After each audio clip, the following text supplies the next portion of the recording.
Hello! Imagine que des sorcières existent et vivent parmi nous, se cachant sous l'apparence d'infirmières, d'enseignantes ou de cette gentille vieille dame que vous avez rencontrée dans le bus. Les protagonistes de cette histoire d'aujourd'hui n'auraient jamais pu imaginer que ce soit bien le cas, mais une série d'événements mystérieux les oblige à se battre avec la sorcière suprême et ses sbires maléfiques. Une nuit de Noël enneigée à Chicago se transforme en une tragédie pour le petit Charlie lorsque ses parents sont tués dans un accident de voiture. Les flics amènent le garçon orphelin au poste de police, où sa grand-mère, Agatha, le prend sous son aile, et ils repartent ensemble pour une maison confortable à Demopolis, en Alabama. Brisé par le chagrin, le garçon ne répond pas aux soins de la vieille femme, qui ne baisse pas les bras, bien qu'elle ait elle-même perdu sa fille, et sa joyeuse persistance l'emporte finalement sur la tristesse de l'enfant. Malgré ça, il passe encore son temps libre seul et la grand-mère décide de donner à son petit-fils un animal de compagnie.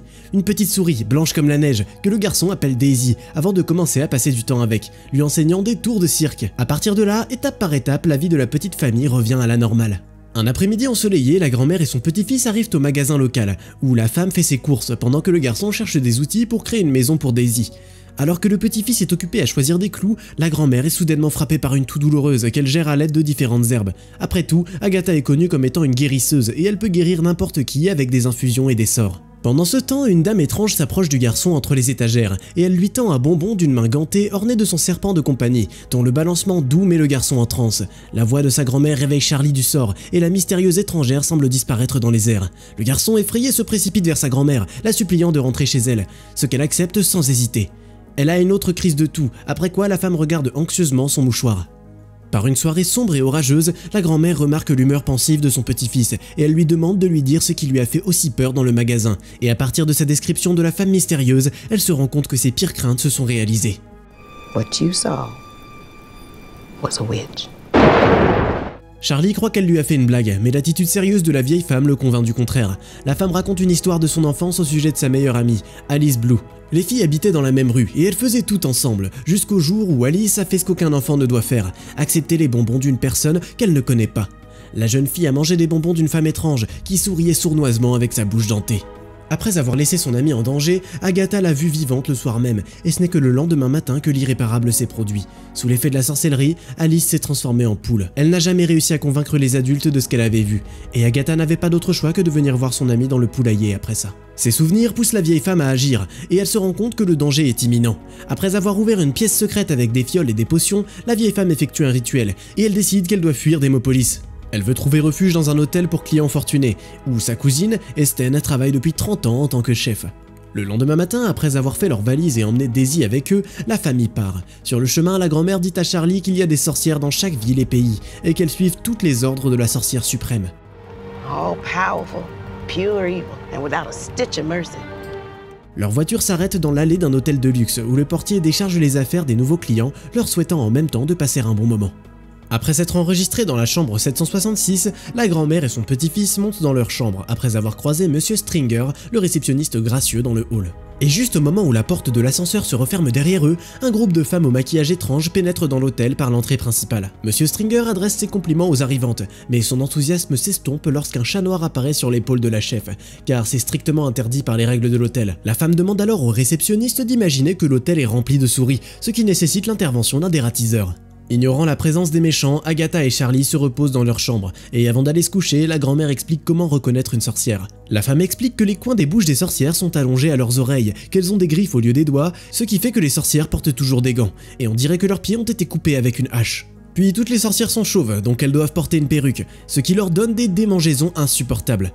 Et au final, les narines de sorcières deviennent énormes quand elles sentent un enfant, car elles les trouvent dégoûtants. Ayant imaginé toutes ces scènes terribles, la grand-mère et son petit-fils s'endorment paisiblement, se sentant en sécurité, car ils n'ont aucune idée qu'ils sont déjà suivis par le fidèle serviteur de la puissante maîtresse, qui se prélasse dans la chambre 666.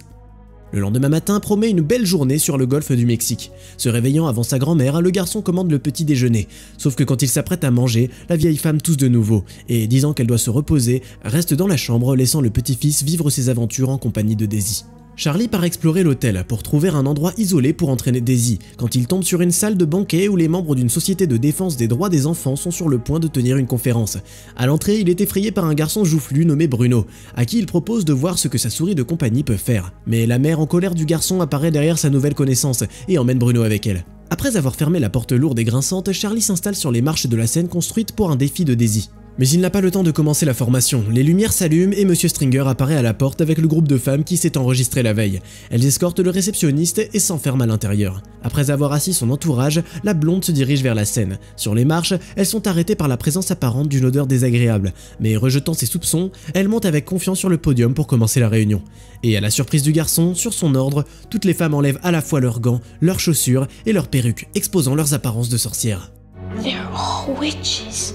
La sorcière en chef donne l'ordre à ses sbires d'effacer tout enfant de la surface de la Terre. Chaque sorcière doit ouvrir un magasin de bonbons dans sa ville avec les meilleurs bonbons, empoisonnés par l'invention personnelle de la méchante, la formule numéro 86, aussi appelée le créateur de souris. S'élevant au-dessus de la foule sous les applaudissements de ses complices acclamés, la sorcière suprême sent soudain à nouveau la présence de l'enfant. Après avoir fait taire les autres sorcières et renifler l'espace avec ses énormes narines, la méchante se dirige vers la source de l'odeur par la grille de ventilation, quand elle est soudainement interrompue par une voix derrière la porte. Une fois déguisées, les femmes laissent entrer Bruno. Une heure plus tôt, le garçon joufflu était tombé amoureux de l'appât de la sorcière suprême et il avait mangé le chocolat empoisonné. Maintenant, le petit garçon gourmand se transforme en une petite souris devant tout le monde, et les sorcières maladroites essaient tout de suite de marcher dessus. Charlie, qui a regardé tout ça depuis les vents, est perdu et ignore quoi faire. Tout à coup, Daisy sauve la mise. They turned Bruno into a mouse and now they're trying to squish him. I'll fetch him. Elle se précipite dans la foule et traîne le pauvre gars qui ne se rend toujours pas compte qu'il a été transformé en rongeur par sa queue. Essayant de tout expliquer à Bruno, le groupe oublie le danger à l'extérieur, jusqu'à ce que la sorcière suprême sorte le garçon de sa cachette et lui verse la potion dans l'oreille. Une autre victime se transforme en une souris sans défense, mais la courageuse Daisy le sauve habilement du maillet, et tout le groupe d'amis parvient à échapper aux griffes de la sorcière. Dans sa cachette, Daisy révèle qu'elle aussi était un enfant avant, et qu'elle a subi une transformation. Le trio décide d'aller voir la grand-mère, qui saura sûrement comment leur redonner une forme humaine. Après avoir réussi à se glisser dans l'ascenseur, les amis trouvent la porte de la chambre 766 et ils arrivent d'une manière ou d'une autre à sonner. Mais ils se heurtent à un obstacle. Après avoir vu les rongeurs, la femme de chambre hurle et essaye de les frapper avec un balai. Sauf qu'en faisant ça, elle les conduit directement dans la porte de la chambre de la grand-mère. Après avoir rassuré Agatha, Charlie explique que la sorcière suprême lui a jeté un sort et que l'hôtel est rempli de sorcières, qui se sont rassemblées ici pour leur coven secret. Daisy, à son tour, leur dit que son vrai nom est Marie et que la sorcière l'a transformée en souris il y a des mois. Après quoi, un vagabond l'a vendue à une animalerie. La conversation est interrompue par quelqu'un qui toque à la porte. Le commis de l'hôtel se présente pour annoncer qu'il est venu installer des pièges à rongeurs avec du cheddar frais du Wisconsin, dont les souris raffolent. Après avoir renvoyé l'homme, le groupe pense à des moyens de se sauver et de sauver d'autres enfants de la sorcellerie. Agatha propose de voler une des potions pour créer un antidote, et à sa grande surprise, Marie révèle que l'antre de la sorcière est juste en dessous. Après avoir élaboré un plan simple et attendu que la sorcière suprême aille déjeuner, la grand-mère descend son petit-fils dans une chaussette tricotée sur le balcon de l'étage inférieur pour qu'il puisse prendre le flacon et la potion. Charlie parvient à peine à l'attraper et pile avant d'y arriver, la méchante retourne soudainement dans la pièce en compagnie d'Hadès, le chat, que la réceptionniste n'a pas autorisé à entrer dans le restaurant. Attendant que la sorcière soit distraite par ses mains blessées, la souris se faufile hors de la pièce et saute dans une chaussette avec le flacon dans les pattes, mais elle n'a pas le temps de s'enfuir. La grand-mère regarde du balcon, expliquant qu'elle a laissé tomber son tricot et la sorcière la croit, même si le visage de la vieille femme lui semble très familier, bien qu'elle ne se souvienne pas d'où elle l'a déjà vu. Et Monsieur Stinger, qui est apparu juste à temps, reporte l'attention de la sorcière sur lui-même. Il lui tend une cage pour Hadès avec laquelle elle peut aller au restaurant, et le chat s'installe volontairement dans celle-ci. Agatha, quant à elle, essaie de concocter un antidote. Hélas, la tentative échoue, et la grand-mère doit admettre qu'elle ne peut pas rivaliser avec la sorcière suprême avec seulement son modeste cabinet. Mais le groupe de souris ne se laisse pas décourager, et il décide de sauver les autres enfants de la potion par tous les moyens possibles. Charlie a un plan, se faufiler dans la cuisine et empoisonner la soupe au pois du banquet des sorcières avec leur propre potion. Il se met tout de suite en route pour le réaliser et arrive dans la cuisine juste à temps. La soupe au pois est prête, mais elle n'a pas encore été versée dans les assiettes. La souris utilise une louche pour ne pas rater son coup, et en attendant le bon moment, envoie habilement la potion au fond du pot. Pendant ce temps-là, dans le bar de l'hôtel, la grand-mère voit le couple Jenkins, les parents de Bruno, et décide de leur parler de l'incident de leur fils. Tendant une souris potelée sur son bras, la femme essaie d'expliquer que c'est leur fils, et elle demande à Bruno de dire quelque chose pour le confirmer. Mais la souris potelée est occupée à manger un biscuit, et ne dit pas un mot, car son père lui a toujours interdit de parler en mangeant. Charlie vient remonter le moral en annonçant que la mission de la soupe a été achevée avec succès. La compagnie s'assoit à une table près de l'entrée pour regarder les événements se dérouler, quand soudainement la sorcière en chef remarque la grand-mère et, mettant de côté sa cuillère, se dirige vers elle. La sorcière maléfique se souvient finalement de leur rencontre il y a des années, quand elle a réussi à transformer l'ami de la grand-mère en poulet. La querelle entre les anciens ennemis se termine par l'agitation derrière le dos de la sorcière suprême. Un par un, ses sbires se transforment en rats laids.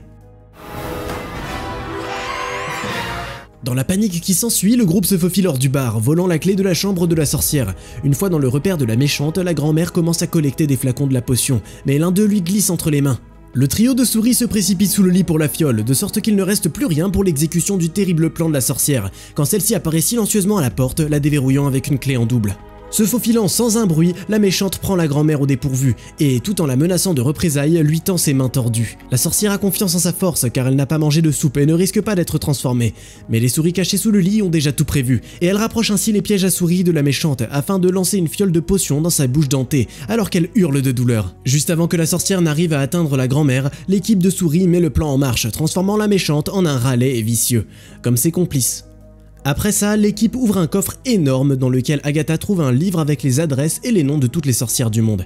Il décide immédiatement de l'exterminer en utilisant l'argent et la potion de la méchante, et qu'il laisse à son sort avec Hadès le chat. Après avoir terminé leur mission héroïque, le groupe de souris sous la supervision de leur grand-mère vit heureux ensemble dans leur famille inhabituelle et amicale. Comme toujours, tu peux retrouver le nom du film dans la description, et dans les commentaires, fais-nous savoir si tu as déjà rencontré quelque chose de mystique ou de surnaturel dans la vraie vie. Pense à liker cette vidéo et à t'abonner à la chaîne pour ne pas rater les prochaines vidéos géniales. Regardez un film intéressant en quelques minutes, facile. La chaîne Popcorn Sucré a un format ultra pratique qui t'attend. Des courts récits de films allant des films d'auteur aux blockbusters hollywoodiens.